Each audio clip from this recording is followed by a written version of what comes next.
Hai teman-teman yang berbahagia, berjumpa kembali dengan saya, Dr. Andri, spesialis kedokteran jiwa dari Rumah Sakit Komni Alam Sutra Tangerang.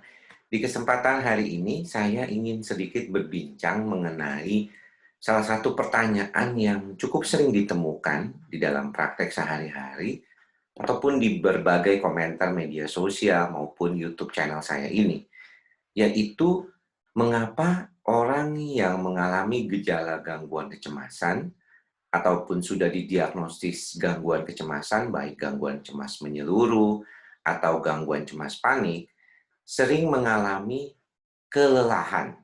Rasanya badannya lemes gitu ya. Kalau dikatakan ada beberapa yang mengatakan mungkin paniknya sudah tidak terlalu dominan atau bahkan tidak datang lagi. Tetapi mengapa rasa lemas itu masih sangat dominan? Nah, pertanyaan ini sebenarnya pernah beberapa kali saya singgung di dalam berbagai video, tetapi mungkin saya akan tekankan pada kesempatan kali ini. Jadi, seperti apa yang pernah saya jelaskan, bahwa ketika orang mengalami kecemasan, maka sebenarnya otaknya tersebut ya seringkali terlalu aktif, ya terlalu aktif yang membuat gejala-gejala kecemasan itu bisa timbul kapanpun juga. Jadi ketika misalnya nih, saya lagi dalam kondisi biasa aja gitu, lagi duduk, lagi santai, bahkan lagi melakukan pekerjaan yang sebenarnya cukup menyenangkan misalnya, itu sebenarnya pada orang yang mengalami kecemasan, aktivitas sistem saraf pusatnya itu selalu dalam posisi berjaga-jaga, ya. Makanya dia itu kalau di dalam kehidupan sehari-hari itu agak sulit seperti yang di dalam T-shirt saya ini, yaitu untuk santai, santuy. Agak sulit tuh, ya pasien-pasien yang mengalami kecemasan. Karena seolah-olah berasa tegang sekali. Orang banyak yang mengatakan bahwa mungkin dok nggak begitu ya dok ya, harusnya. Eee, pada beberapa kasus saya lihat memang tidak demikian. Orangnya merasa malah tidak cemas sama sekali. Dan dia berkata bahwa pada dasarnya kondisi seperti ini bisa saja dialami oleh siapapun ya dok ya. Betul, saya setuju. Maka daripada itu, saran saya memang kenapa selalu dikaitkan dengan bagaimana kita mau relaksasi.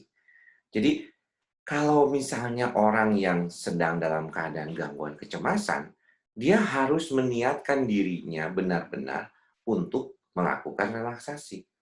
Karena kalau tidak melakukan relaksasi secara pas, secara tepat, maka hasilnya itu otaknya itu sebenarnya dalam keadaan yang selalu tegang. Ketegangan otak itulah yang menyebabkan sistem-sistem otot di dalam hal ini, termasuk otot-otot yang berkaitan dengan otot rangka ya, bukan cuma otot polos yang tidak diatur oleh pikiran kita langsung, tetapi otot rangka yang diatur. Misalnya saya mau bergerak begini tuh, otot rangka saya yang berpikir ya, saya memberikan perintah gitu ya, itu juga mengalami ketegangan. Jadi seolah-olah walaupun saya dalam keadaan duduk-duduk santai, atau teman-teman yang mengalami gangguan kecemasan dalam keadaan duduk-duduk santai, itu sebenarnya otaknya itu mengirimkan sinyal, kamu harus berjaga-jaga ya, kamu harus siap-siap ya, nanti ada ancaman ya, kita harus lari ya, kita harus kabur ya, kita harus nginiin ya gitu. Jadi nggak pernah berhenti mengirimkan sinyal ke dalam tubuh kita. Itulah yang membuat seolah-olah mengapa ya, walaupun tidak ngapa-ngapain, tapi kita berasa capek, berasa lelah, mudah lemes, ya rasanya tidak bertenaga. Nah, makanya kenapa vitamin yang dianggap sangat membantu untuk pasien-pasien yang mengalami gangguan kecemasan adalah vitamin B, B kompleks, B1, B6, B12. Ya. Mengapa? Karena ketiga macam jenis vitamin B1, B6, B12 yang tergabung dalam vitamin B kompleks ini adalah suatu vitamin yang punya kemampuan untuk sebagai menenangkan saraf. Dia bisa membantu untuk proses pembentukan mielin ataupun sel saraf otak tersebut. Karena bagaimanapun kalau kita kelelahan pastinya kita capek, otak kita kan cepat rusak gitu ya. Jadi ya kalau bayangin kalau otot kita aja kalau dilatih setiap hari itu ada kerusakan yang bersifat mikro misalnya, ataupun kecil. Begitu juga sel saraf kita, kalau terus-terusan dianggap untuk bekerja gitu ya, ya gimana akhirnya jadi malah nggak bisa mengalami kelelahan. Jadi nggak mengherankan ya teman-teman semua bahwa kondisi yang berkaitan dengan kelelahan di otak kita ini bisa menjadikan problem juga di dalam tubuh kita yang lainnya.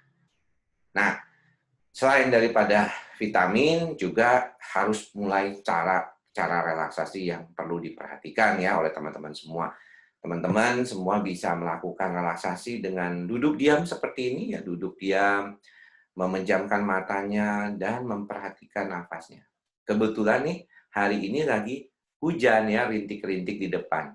Dan kalau misal seperti ini, bisa juga ya kita memperhatikan, duduk diam seperti ini, ambil napas biasa ya, jadi nggak usah begitu ya. Tapi kalau relaksasi beda ya dengan breathing exercise. Kalau breathing exercise mungkin harus ngambil napas panjang, tapi kalau relaksasi cukup tenang diri seperti ini. Nah, kalau di luar ada denyut, apa bukan denyut, apa, denting, rintik hujan. Wah, saya romantis sekali denting, rintik hujan ya. Dengarkan pelan-pelan.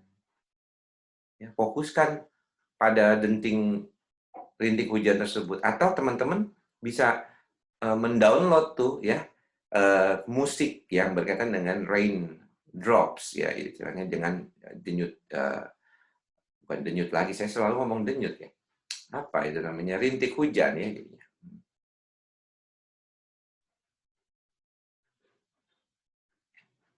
Lakukan sehari 15 menit minimal ya, untuk membantu teman-teman mendapatkan suatu ketenangan ya. Dan seperti juga otot ya, kita harus menenangkan otak itu juga dengan latihan yang cukup. Kalau latihan kita kurang, biasanya nantinya malah kita akan berkurang gitu apa kemampuannya. Ya. Sebenarnya menenangkan diri seperti ini yang Anda bisa lakukan kapan saja, di mana saja. Ketika Anda di kantor, walaupun berisik, Anda bisa menggunakan headphone ya atau headset Anda, atau Anda cukup menenangkan diri dengan memfokuskan pada nafas Anda atau menghitung, ya, mengucapkan misalnya ada beberapa teman yang mengucapkan asma Allah misalnya dengan Allah, Allah, Allah, atau ada yang Budo, Budo, Budo, gitu ya. Itu salah satu yang bisa ngebantu kita juga. Jadi proses menenangkan di dalam otak kita akan menenangkan otak dan otot kita juga. Dan akhirnya kita bisa menenangkan saraf pusat kita, menenangkan saraf-saraf tepi kita, dan mencegah serta mengurangi perasaan-perasaan kelelahan, kecapean yang dominan terjadi pada orang yang mengalami gangguan cemas. Tapi ingat, jangan lupa latihannya ya. Karena kalau latihannya kurang, orangnya males. Kadang-kadang kita juga males, karena nggak ada waktu rasanya. Tapi masa hidup manusia 24 jam nggak ada waktu sama sekali buat istirahat. Saya aja walaupun sibuk masih bisa bikin video seperti ini. Asalkan diniatkan. Mudah-mudahan apa yang saya sampaikan ini bermanfaat ya buat teman-teman. Semoga semua makhluk berbahagia. Sampai bertemu lagi di video sebelum video-video selanjutnya tentunya ya. Dan jangan lupa nonton video-video sebelumnya supaya lebih bisa membantu teman-teman menyadari dan mengatasi kondisi gangguan cemasnya. Sampai bertemu lagi di lain kesempatan. Salam sehat jiwa. Bye-bye.